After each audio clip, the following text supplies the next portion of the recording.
When Elizabeth was 9 years old, she arranged to meet her friend Emma to play.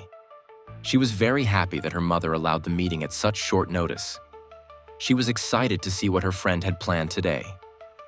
They are walking along the street when they meet Alyssa, Emma's big sister.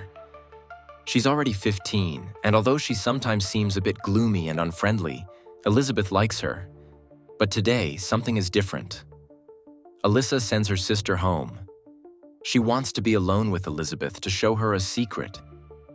At first, Elizabeth thinks it's weird, but then she is so curious about the secret that she accompanies Alyssa through the forest for 15 minutes. At some point, Alyssa stops. They seem to be there. At first glance, Elizabeth does not notice anything special. But on second glance, she notices several holes in the ground. She has seen something like this before. In a cemetery. The holes look like graves, dug very carefully. She wants to turn around and ask Alyssa who dug the holes. But before a word can leave her lips, a shiny knife pierces her body.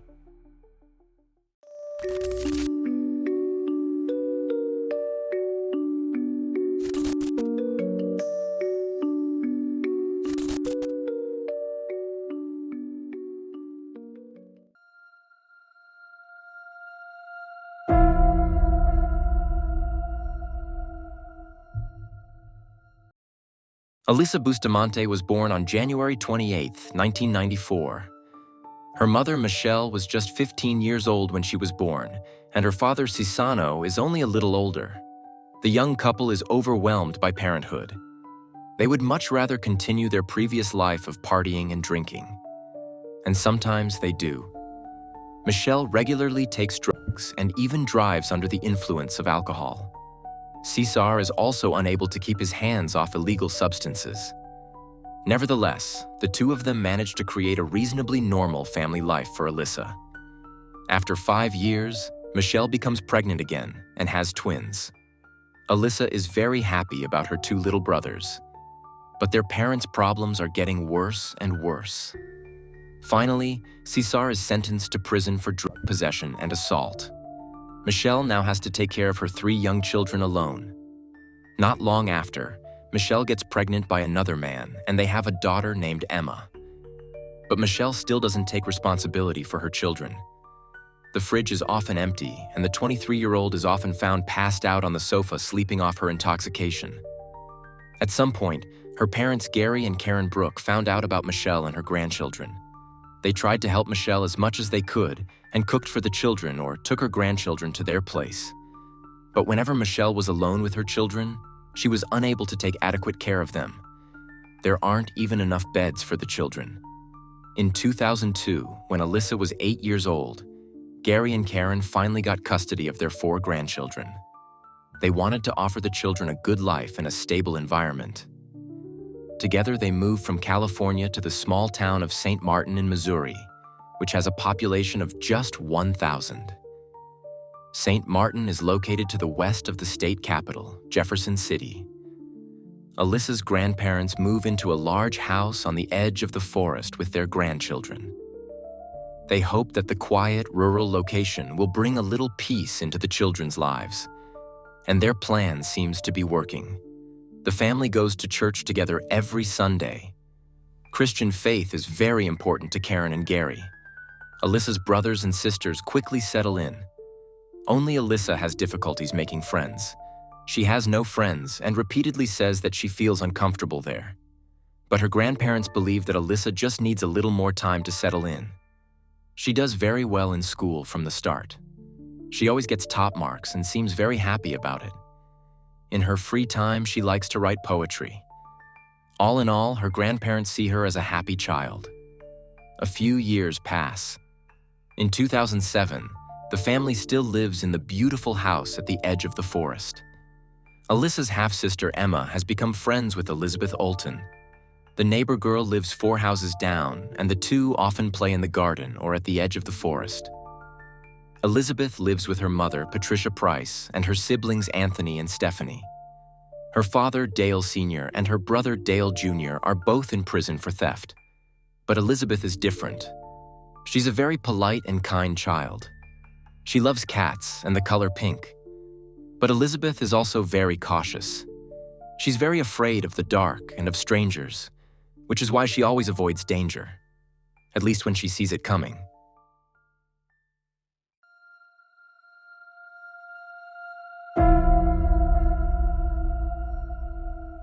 Before we continue, I would like to point out that some people may feel triggered by the following descriptions of self-harm. If this applies to you, just skip the chapter.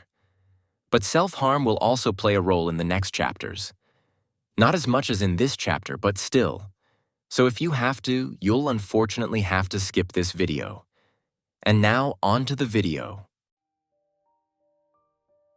While Elizabeth and Emma are happy to have found each other, Alyssa seems to be getting worse and worse. She's now 13 years old and in the throes of puberty. But puberty seems to be the least of Alyssa's problems. She has no friends and feels her life is a burden. She once cut the word hate deeply into her skin and once came to a psychiatric hospital for 2 months after an overdose of Tylenol. There, the 13-year-old was diagnosed with depression and prescribed the antidepressant Prozac. But the hoped-for improvement does not materialize. Alyssa isolates herself even more from her environment and her family and continues to cut her skin. While she still makes a stable impression on the outside and also seems happy, she shows a different side of herself on the internet. On her YouTube channel Okami Kage, she lists cutting and murdering people as her hobbies. She posted a video there in which she persuades her 2 9-year-old brothers to touch an electric fence. The video is titled, "Here we see my brothers getting hurt." Just before her brothers touch the fence, you can see a fade-in the video. From here on, it's going to be good, because we'll see how my brothers get hurt. Ha ha ha ha. Alyssa seems to enjoy watching her brothers suffer pain. But alongside the aforementioned video, there are also normal videos on the channel in which the children are simply romping around or playing. In the following months, Alyssa's self-harming behavior gets progressively worse. She bites herself and burns herself with matches. She has since made a few friends at school, but Alyssa still feels alone. She uploads several photos of herself to her Twitter account. One of them shows her with smeared lipstick on her face and her fingers forming a pistol. On another, she shows her slashed wrists. In a further tweet, she writes, "That's all I want in life. One reason for all this pain." Her grandparents later say that they never got close to Alyssa. She never told them what was on her mind or what her problems were. She also refused to talk about her time with her mother. Karen and Gary are certain that a lot of traumatizing things must have happened there. Despite everything, Alyssa manages to maintain her perfect grades and seems cheerful around her few friends. But her posts on the internet always convey a different picture.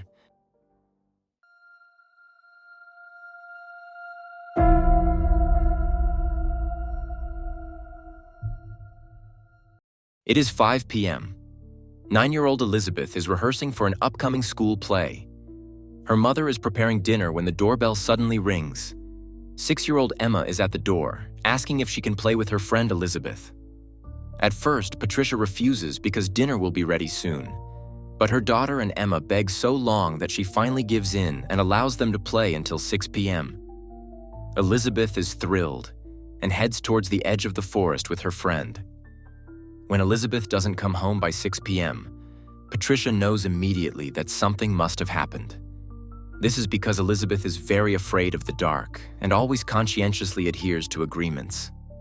Patricia's first call is to Emma's grandmother, Karen, asking about her daughter. She assumed that the girls had gone to Emma's house to play.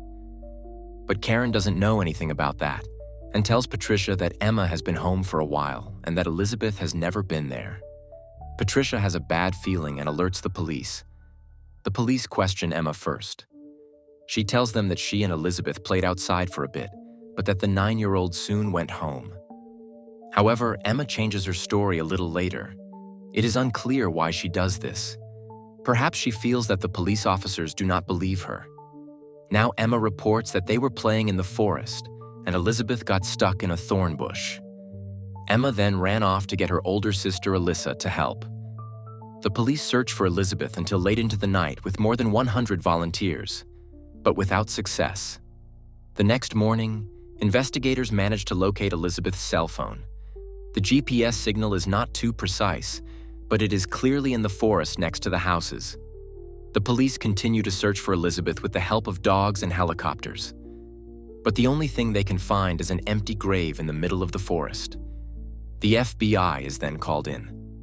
The profilers question Alyssa, who claims not to know where Elizabeth is. The investigators don't believe her, however, because they have discovered a grave right behind her house that looks exactly like the one they found in the forest. When asked about it, Alyssa says that she digs graves for fun and buries dead animals she finds there. This statement seems strange to the investigators, and they obtain a search warrant for Alyssa's grandparents' house. They are particularly struck by Alyssa's room. The room seems very gloomy, and there are writings on all the walls. Some of it appears to have been written by Alyssa in her own blood. One of the messages, for example, reads, "It was written in blood." Alyssa also wrote a poem about how she cut herself. It read, "I cut to see blood because I like it." In a large drawing on the wall, you can see Emma, who was depicted with slashes on her arms and legs. She has injuries on her head. Investigators also find Alyssa's diary. The ink in the most recent entry has been smudged and scribbled over.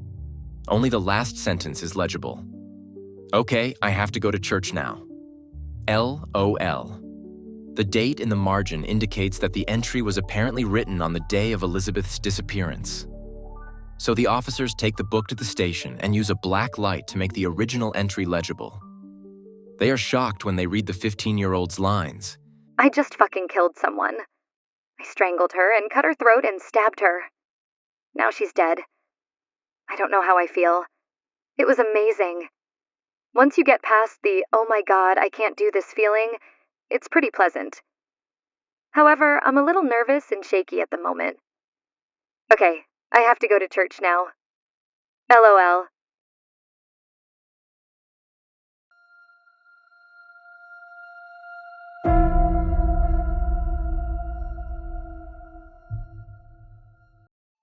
In addition to the confession of murder, they find other disturbing entries in Alyssa's diary. For example, she writes that she wants to set a house on fire and kill the people inside. Alyssa and her grandmother are brought to the station. When they question Alyssa again about Elizabeth, the 15-year-old initially claims that she and Elizabeth were walking through the forest. Elizabeth stumbled and fell. The fall would have killed her instantly. When the police officers confront her with the entry in her diary, she admits to cutting her throat. Alyssa's grandmother is shocked and leaves the room in tears. Alyssa agrees to describe the exact sequence of events. She reports that she sent Emma to invite Elizabeth to play. After the two girls arrived, she sent her sister back home. She told Elizabeth that she wanted to show her something really cool. The 9-year-old followed her without hesitation, knowing her friend's sister well and trusting her completely. The girls walked together for 15 minutes through the forest. They stopped at the graves. Alyssa had already dug 2 graves in the forest 5 days earlier, so it seemed that her plan had been in the works for some time. She took out a hidden kitchen knife and began stabbing the 9-year-old. She choked her and finally cut her throat. She then buried her in one of the graves. When asked why she did it, Alyssa replied that she wanted to know how it felt. A friend of hers later said that she had once jokingly mentioned on her birthday that she wanted to know what it was like to kill someone. After her confession, Alyssa led the police to Elizabeth's body. Investigators suspect that Alyssa had actually planned to kill both of her brothers and had dug 2 graves for that purpose. When the opportunity arose to kill Elizabeth, she seized it. Whether that is really the case is unknown. Alyssa herself does not confirm this theory. But what else could be the reason for the 2 graves? Her YouTube channel has also shown that Alyssa likes to inflict pain on her brothers. But what do you think? Feel free to write it in the comments. I am looking forward to your opinion.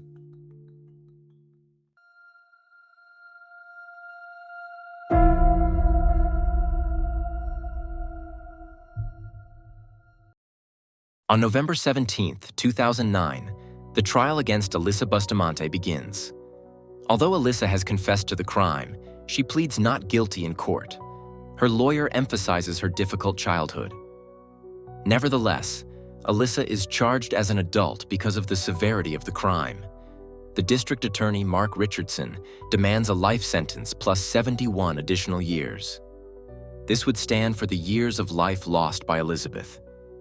These sentences are appropriate and fitting for what happened to Elizabeth at the hands of a truly evil individual who murdered an innocent child simply for the fun of it.